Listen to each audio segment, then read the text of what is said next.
maybe just Test. say pan stick us. Pan stick us. No more pan. Carlos. Carlitos. Carlos. Okay, yeah. Okay, so a moment of silence. Sweet. How should we do this? Have you put it up in? Yeah, so do pale IPA, that, and then palate cleanser, then palate smasher. Boom. It works. It's beer. Yeah, it's beer. It is beer. It works. Do what you want. Loom. Dayglow. And then I have the bell. So it's ringing, signaling to people that we're changing beers. Yeah. Hello everybody, and welcome to this wonderful tasting with Alefarm Brewing. Yours truly, and the good Jack Delaney. Welcome, Jack. Hello. Welcome to the sofa. It's not between two ferns. But we do have a plant in the scene, which is good. Nice to see you all. I hope you're feeling great out there. This is an excellent day to do a tasting, and we've been looking quite forward to this. You have been given 5 beers, curated by Mr. Delaney. We've got 4 of mine and then 1 of like a house beer that we brewed with Gypsy Hill a year ago, kind of at the dawn of COVID, so it just seems right to put it in. We also have a bell. This is the official bell that we received when ringing the bell, the stock exchange bell. The first beer, Jack, I'm gonna ring it. Oh, this is noisy. The first beer is which one, Jack? So we're gonna start with Loom, 5.4% pale ale with Simcoe and Ella in the dry hop. It's pretty much like my go-to pale recipe now, and then we just change the hops, but it's crusher.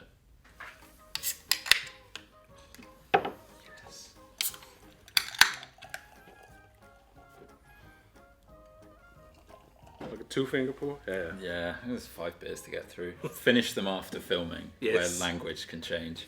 This video, as you know by now, has been pre-recorded, and that's completely by intention, because it allows for you to start and stop the video. So you guys out there, if you want to finish a beer before moving on to the next one, just hit that pause button. We'll still be right with you when you press play. Chin chin. Cheers, chin chin. Yeah, that's good. It smells delicious, Really man. good. It smells super delicious. I really love the smell of it, and the taste too. Yeah, it's definitely mellowed.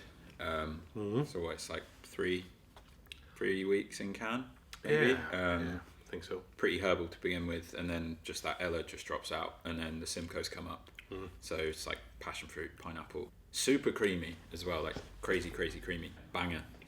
For all intents and purposes, it's swell. That was a Ella Columbus Pale, and then this is Ella Simcoe. The running theme is keep Ella as like a control, and then use a second hop to pull out or play off of what I think Ella or our house yeast is doing at the time. Simcoe's probably like top 3 hop, so it just makes sense. Yeah. No, this is solid. This is fucking good. This is solid. It is solid. Like pints of this in bars would just fly. Yeah, it would. But It would. Super tasty, and I agree. Very creamy, extremely pleasant mouthfeel.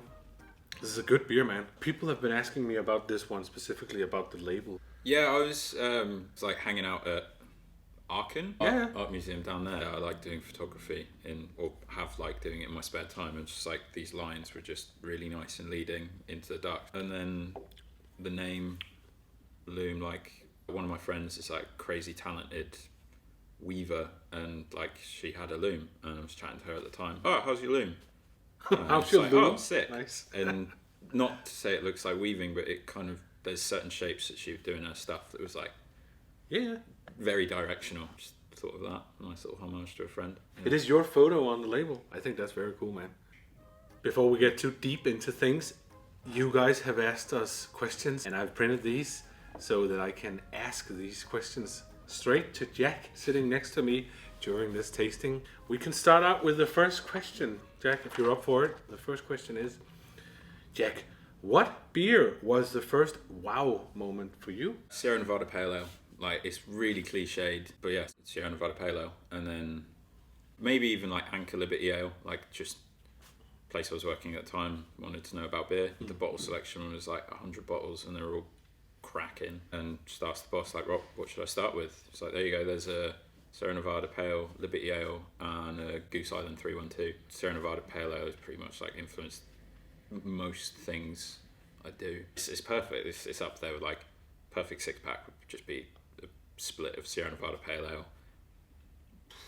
Augustina Hell, and then whatever Allagash's white is. Perfect. Yeah. This was good, Jack. I think this was a good start. What happens now is I'm going to ring the bell, and as we know now, this signals a new beer. The next beer, and you should all get this, is this one. So I hold the sign while we pour, and you can pour out there as well. Up. There we go. Right. Dayglow, Jack. This is fresh out the tank. Yeah, like what? It's a couple of days old. Not at all. A week, top, Yeah, maybe. a week. It's second, so it's the Dayglow V2, the glow up. Kind of, it's not even a riff. It's an exact replica brew of Dayglow V1, leading with Strata, backed up by Zaka, and then finishing with like a little touch of Simcoe. The idea just to kind of hark back to like more old school grapefruity hop things, like, but with new hops. Like Strata, we got in maybe I think we brewed that 9 months ago, maybe last summer. Yeah, I don't recall really. Yeah. Never used Strata at all. It's like, right, let's do something with it, and kind of wanted to make something like as pulpy and grapefruity, weedy as possible. Goes without saying, I think it's the best brewer or best IPA I've ever made, and we brewed it again, and it's really nice to have the same beer back in my fridge. I think this is also the best one. Echo is Echo's definitely like a close second, but it's very like, this is a crowd pleaser, whereas Echo is, for me, is like, it's a really selfish beer. All the beers I make aren't for other people. I know it's a stupid way of doing it, but like, I make a beer I want to drink, and Echo Makes perfect sense. is weed, it's diesel, it's terpy, it's white grape. Like, it's pretty divisive. A lot of people aren't a fan of that like diesely heady thing, but like, for me, it's just like, I want to just sniff a petrol can. Crazy crushable as well. The same goes for me when, if you do things that you really appreciate yourself, being creative in areas that you appreciate, good things come out of it. And luckily we have many people that appreciate your beers. On behalf of everyone watching, keep brewing what you like yourself, because we like it too, man. No, this is excellent. This is good. Does this expression make sense to you, Jack, in English? In Danish I would say, jeg kan dunke den her. In English I would say, this beer is dunkable. Dunke. You'd say crushable, I know. Yeah, I would like to slam dunk, bullseye sort of thing. Like, we're like right on the mark. Chuggable. Chuggable is Neckable. the word.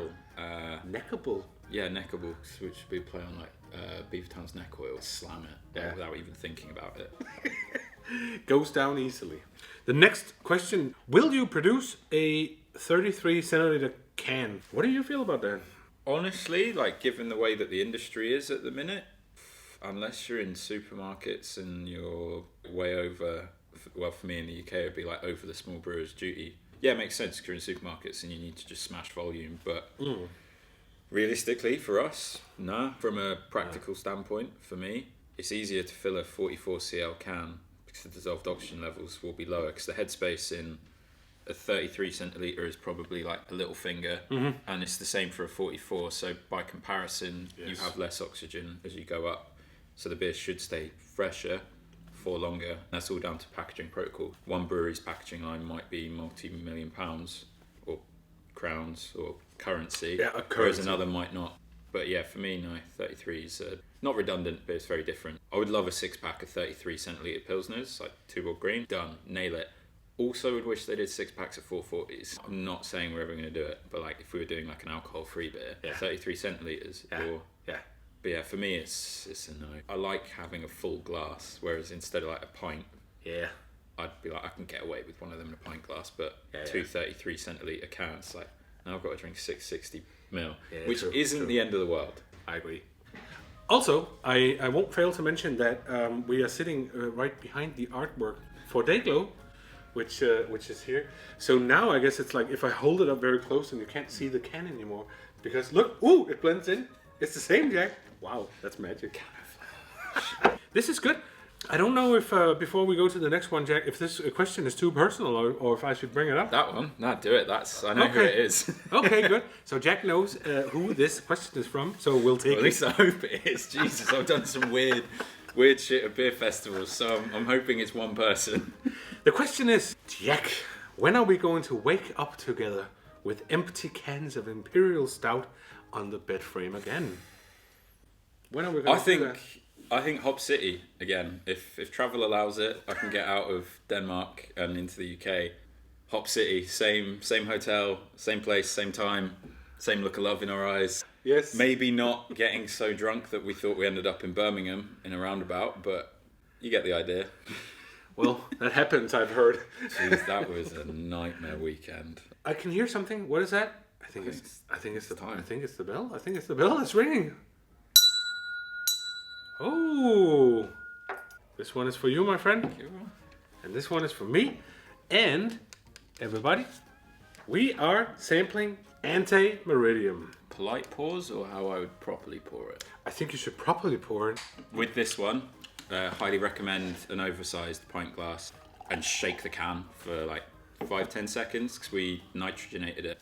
Just bring out like just crazy silken mouthfeel, and then your head's bigger like a Guinness. It will cause a little bit of mess when you open it, so do it over the sink and just pour from a height.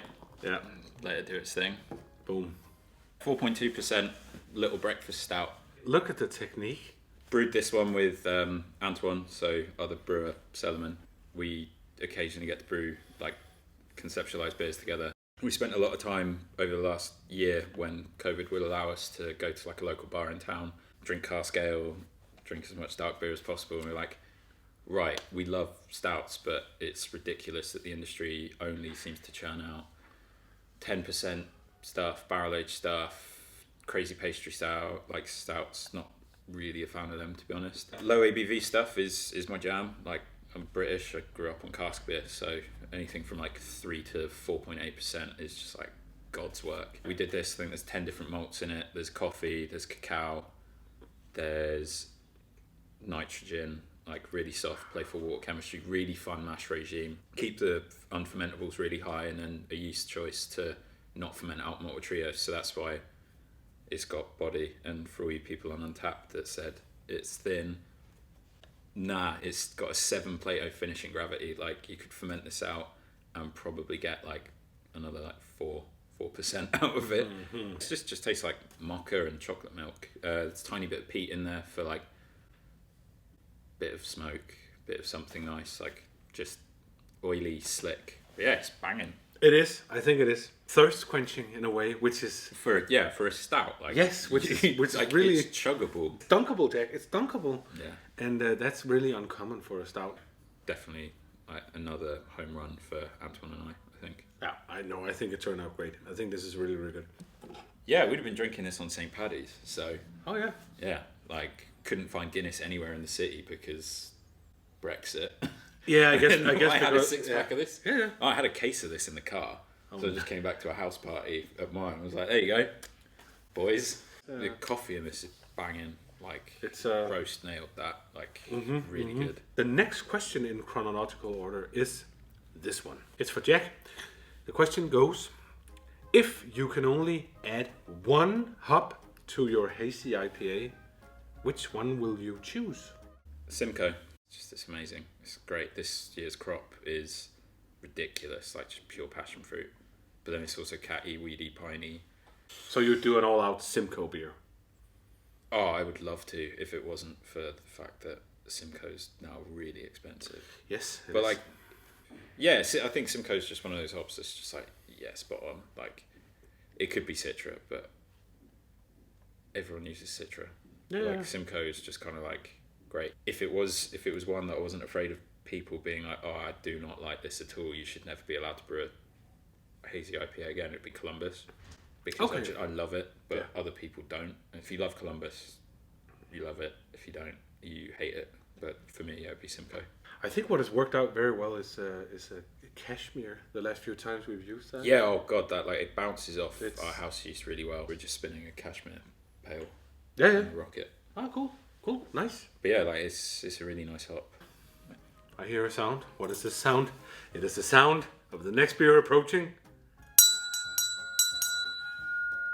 Before we pour this one, you should all rinse your glasses or get a new glass, alternatively, because this next beer is the Sun Lounger.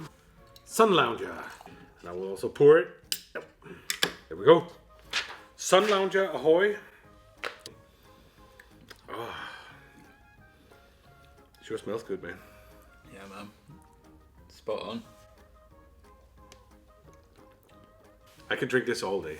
If it was dependent on can size, like if it was like, I think it was 2.2 or 2.8, it would count as one alcoholic unit and you could have one an hour without getting drunk. This is 1.03 Danish units genstande. So it's true. Nice.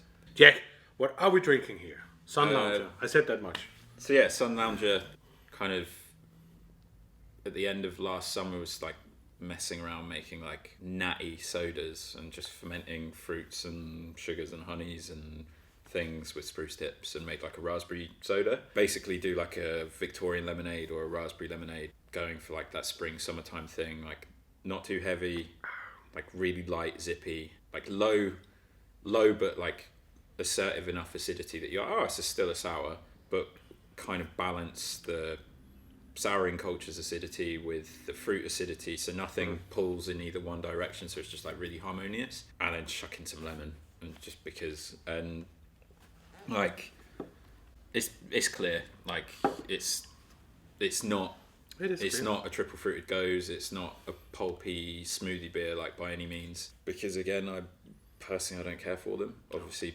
people can like what they like, it's beer, like it's 2021, do whatever makes you happy, but for me, like, yeah, cleaner, lower ABV stuff that you can have like a 4-pack of and really not think about it. Whether or not you get drunk is a different matter, but like having something you can just be like, oh cool, this is really great, really enjoy it. We're about to go into spring and summer here, this weather's going to be good. This in the harbour, going for a swim, 4-pack of that, like great. Yeah, no, really, really, really pumped on it. Like I think it would be a really fun beer to just sort of give to those people like, oh, I'm not really into beer, I'm into this and that, and just be like, oh, try this. It's got a really nice acidity, it's fruity as hell, but it's also not like over the top enough to alienate someone and be like, no, why am I drinking smoothie batter? So we've called it a fruited sour because I'm really particular on style, because it's not a Berliner Weiss, it's not 50% wheat or raw wheat and 50% or 60-40 Pils wheat. It's a really nice, soft, lovely malt base with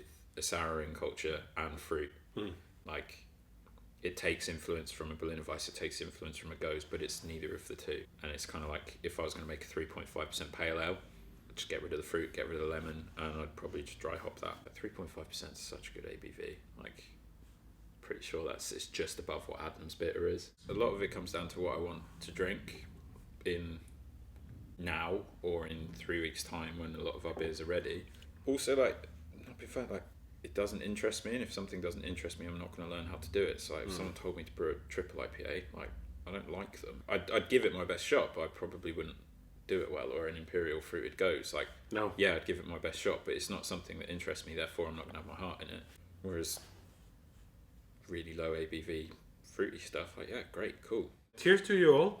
Thank you for watching and being with us so far. It is time for another question. What is your favorite beer?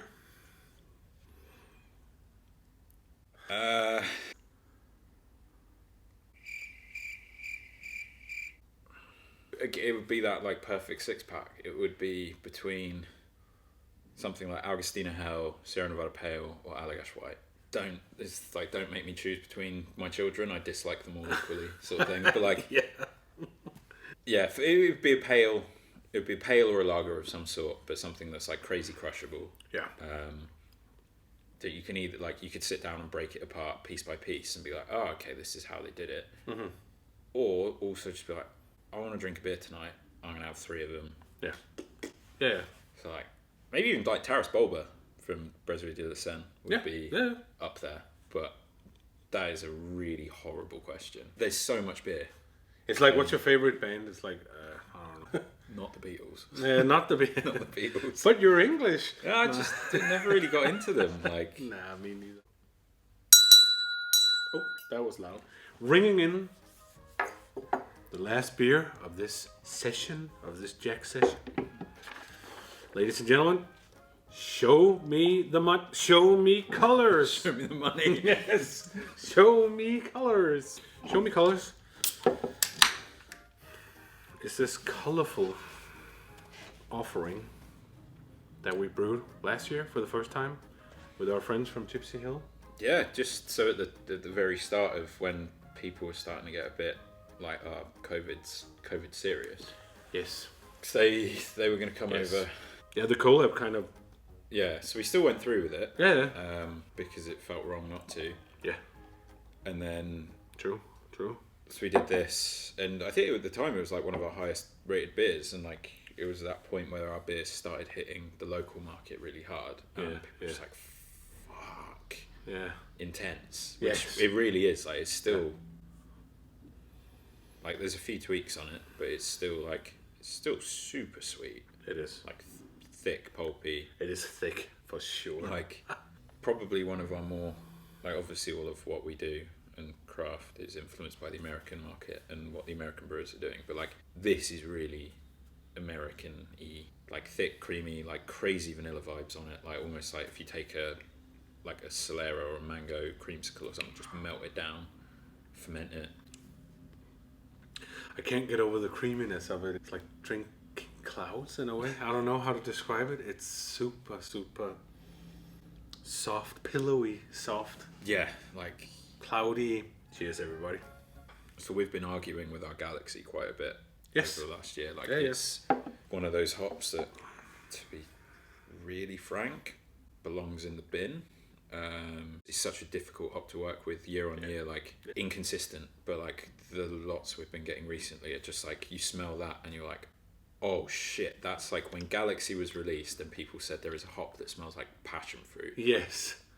You're like, nah, that's not happening. Like, come off it. And then you smell that and it's like, this is Galaxy.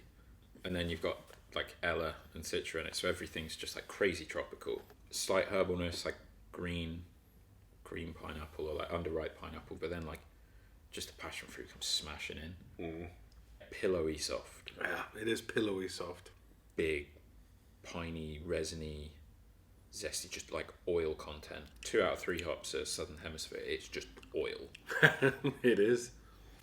Like, yeah, like you're doing it like, like really like just unintentionally, or just like, yeah, chewing it. Show me colors, yeah.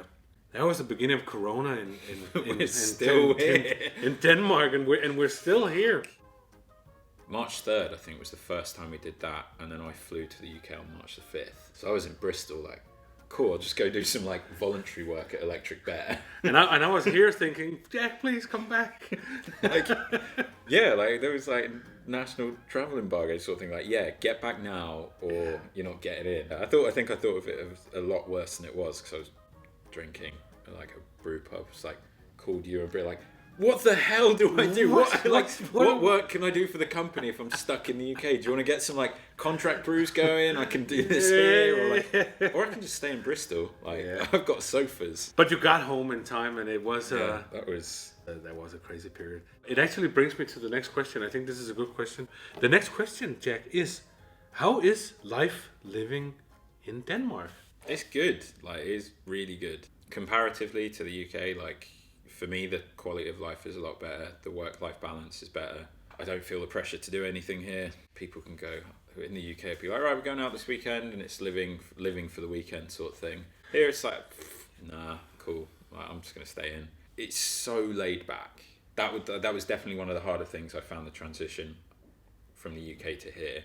In the UK, if I had a Saturday, Sunday off, it'd be like, right, I've got to go to the shops, I've got to do a weekly food shop, I've got to do 3 washes, I've got to go see 2 groups of friends, got to have a house party, go to the pub, got to do this, and it's just like, the weekend isn't really relaxing, whereas here it's just like, more opportunities will come along. I love it here. Like, I consider it nearly on par with home in terms of like, Denmark is home or Copenhagen is home. Yeah, winter's pretty shit, and the city's so vibrant anyway. Yeah. And then the summer. Let's do one last question, Jack. When do we get to see a Jack Delaney pastry sour? Never. It doesn't interest me. And I will say this much, it doesn't interest me either. One last question. Where do you like to go out in Copenhagen? War Pigs. War Pigs? War Pigs. Really good memories and fond memories of that place before lockdown. Lots of friends work there, lots of friends revolve around it. It's got the best beer garden in the city. Either there, Fermentoren, Kiosk, like just that whole Alexander Boulevard stretch, or when Broaden and Build were still open there, or Yes. Bauhaven. It'd be nice to go to some more like brown bodegas. But you're missing one. You're missing when you go with Antoine for cask ales. Oh shit, Charlie's Bar. Charlie's Bar. Charlie's Bar is the top. Yeah, Charlie's Bar. So we can find Jack at Charlie's Bar. Yeah, like if there's a cask within 10 miles of me, I'll sniff it out. That sounds like a plan. Cheers, man. Thank you all so much for watching this video with us. It's been a pleasure. It's been a lot of fun. Thank you to Jack. Thanks. Thank you for the selection, Jack. This was fun. Yeah. This is not the last time that we do this. I think it works out great. Sofa sessions. Yes, sofa set. That's what we're gonna call it going forward. The sofa sessions. Yeah, we should do it. Yes, It'd be fun. Like we have a lot of beer. Yeah. Or we brew a lot of beer. So like, we do. Thank you all so much. thanks. See you soon. That was great, man. Yeah, man.